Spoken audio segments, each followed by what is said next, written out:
I had someone tell me the other day that sleep is just death being shy.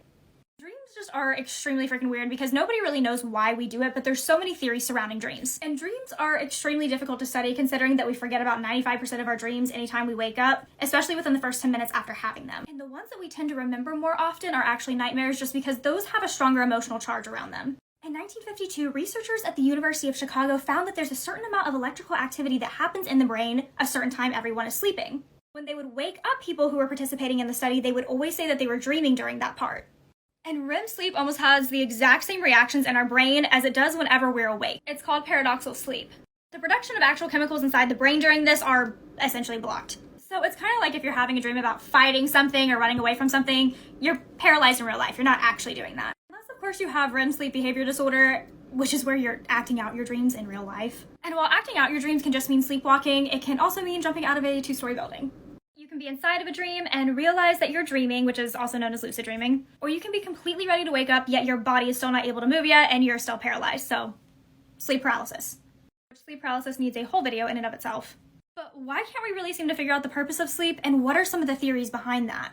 It is just beyond strange to me that nobody knows the function of dreaming. That's why it kind of comes down to just theories. One of the theories is called threat and simulation theory, where essentially there's this biological advantage that we have to dreaming because we're able to experience our anxieties in a place that's safe and there's not actually like harm that can happen. We're able to rehearse scenarios that give us anxiety prior to it even happening in dreams. Another theory is that your brain is just organizing memories that happen throughout the day, making connections, essentially unclog the brain of everything else that it doesn't need. For example, anything that I learned in math in high school has now been moved out and is filled with just TikTok sounds. And there's been so many different studies showing that we have to hit REM sleep specifically in order to properly remember things. A study in 2010 showed researchers that when presented with a puzzle, those who actually hit REM sleep, not napped, not stayed up and thought about a maze, were actually more likely to complete a 3D maze by their second attempt. The other theory is that dreaming helps to heal us and also take the pain off of traumatic experiences. Even during the REM stage of sleep, if we're having a horrible nightmare, our stress neurotransmitters are way less active than when we're awake. My favorite theory about dreams, and the one that I personally believe in, is that dreams are our conscious mind using symbolic references in order to get our attention or provide meaning. It's very Freudian. If you want to know what some of these symbolic meanings are, like for example, losing your teeth in a dream, I'm going to talk about that in the next part. So what exactly does it mean if you dream about your teeth falling out? Dreams are filled with so many symbolic meanings, and each of them have their own message that your subconscious is trying to get across.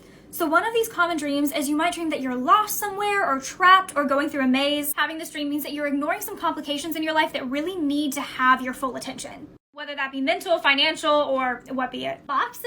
Boxes are really interesting because that could mean that you're hiding a secret or that you're worried about someone else around you hiding a secret. If you have a feeling that someone's doing something shady, it might be showing up in your dream as a box. Another really common dream is if you've missed something like an opportunity, a bus, you're late to class, you're late to your first interview. This could mean that you're not pursuing something in your life that you should be doing or need to be doing. If you're falling or sinking somewhere in your dream, this could be a sign that you're completely overwhelmed with a situation that you're going through, or you feel a lack of control over something. And just overall a feeling of being overwhelmed. Teeth. I don't know about you guys, but I have nightmares about my teeth falling out all the time, which is actually a sign of insecurity, or if you're feeling unattractive in a certain situation, which makes me so sad. Rotten teeth actually indicates anxiety or fear about something, while having your teeth being pulled out means that you're holding something back and something needs to come out. If you want to know about nudity, roads, flowers, mud, being chased, I'm going to talk about all of that on my Instagram Reels.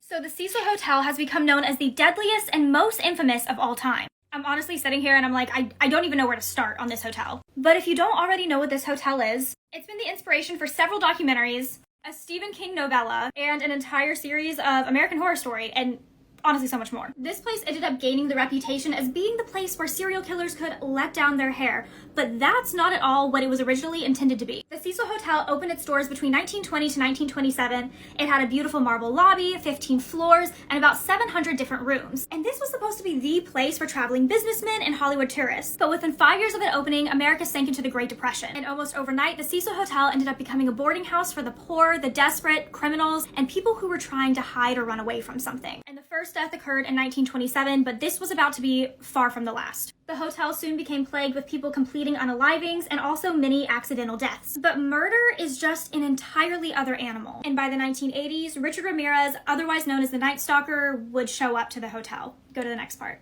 So this is the dark history behind the Cecil Hotel. So in the 1980s, Richard Ramirez ended up getting a room at the Cecil. His name ended up being the Night Stalker because he would always stalk his victims. And he would come back at the end of the day after looking for victims along Skid Row, and he would just walk back into the hotel, change in the back alleyway, and people at the hotel would see him with blood all over his clothes, and they just accepted. Like, you would think that someone would notify the authorities or, like, at the bare minimum, kick him out. But not at the Cecil. And if he wasn't already scary enough, he was a literal Satan worshiper, not to be confused with Satanists. And soon after this, a fan of his by the name of Jack Uderweger came all the way from Australia, where he was already convicted from killing someone else and then was released, came to the Cecil Hotel to start to emulate Richard Ramirez's crimes. While to the public, he was considered a minor celebrity for being a journalist. And this really is what started to change the hotel as being referred to as Hotel Death. But then the hotel gathered an entirely new reputation in 2013. The death of 21-year-old Elisa Lam has been the inspiration behind so many podcasts, documentaries, videos, and she wanted to stay at a place that was marketed for like hip young people, which was the Stay on Main. But unbeknownst to her and a lot of other people who went to go stay at the Stay on Main, the Stay on Main was just the Cecil Hotel rebranded. A very eerie video of her came out on an elevator soon after she went missing, which is what brought so much attention to this case. And soon after, she was found dead in the water tower of the hotel after people in the hotel had been drinking that water for days. But there's still so many sinister details surrounding this hotel, and it also mind boggles me, how could all of this just happen in one spot? Is there something more evil or malevolent going on? I had the opportunity to go to the Cecil Hotel to see if there were some answers. It is by far the most terrifying video I've ever made, and I was a little scared to upload it, but it's on my YouTube.